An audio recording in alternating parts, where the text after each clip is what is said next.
Hello, everyone. This is Rick. I'm answering the last question from my original question and answer video that I solicited input on. And this is from a follower of mine on TikTok. Her name is Jana. She's from Texas. And she asked me a question that I've generally avoided on this channel because of the political and sensitive nature of this, and because of the way social media is in their efforts to restrain what they call misinformation. We call censorship, right? So anyway, she asked me if I believe that a certain political party here in the United States is controlled by the devil. Short answer, yes, they both are. But God has given me some knowledge of this over this last year or so, and this is why I feel, after I read her question, that it was necessary for me to finally do a video on this. And I'm going to try to tiptoe around things to avoid complications and problems. I have been heavily and emotionally invested into this political and social issues that are going on in the world, not just in the United States, but in all countries. These political parties are just tools used by the real power brokers. It's like the good cop, bad cop. One appears good and seductive and wants to help you get rid of the bad. The other is overtly evil and bad. Both are working for the same cause. Neither are working for the people they're claiming to represent. That's how I'm seeing it right now. And I've had a lot of personal experiences with the particular movement that demonstrates that to me. And God has shown me that all through all of this, in my emotional ups and downs, that I was been highly distressed over the whole situation the last 8 years, especially the past 4 years, that I was not focusing on Him. I was focusing on a movement, on a political leader.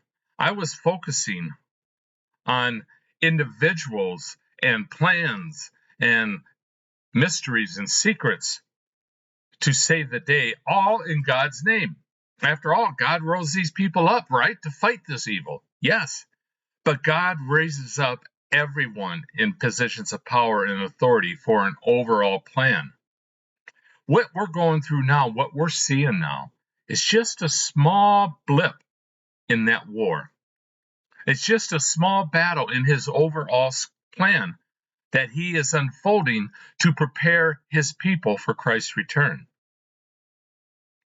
It's not about what political party wins. It's not about what kind of peace and security we can usher in if we gain victory over this evil. It's about God preparing His people, because Satan is still the prince of this world, regardless of who wins this battle.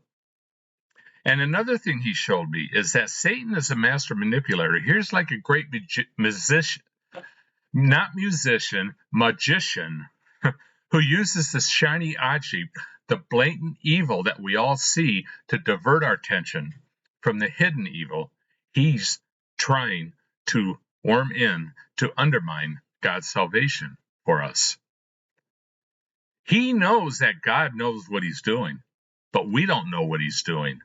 And He's hoping to take as many of us with Him as possible. We have to keep our focus on Christ.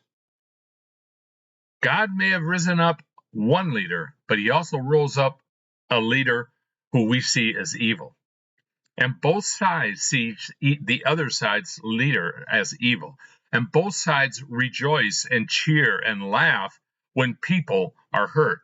That is not loving your enemy. That is not blessing your enemy. That is not loving your neighbor.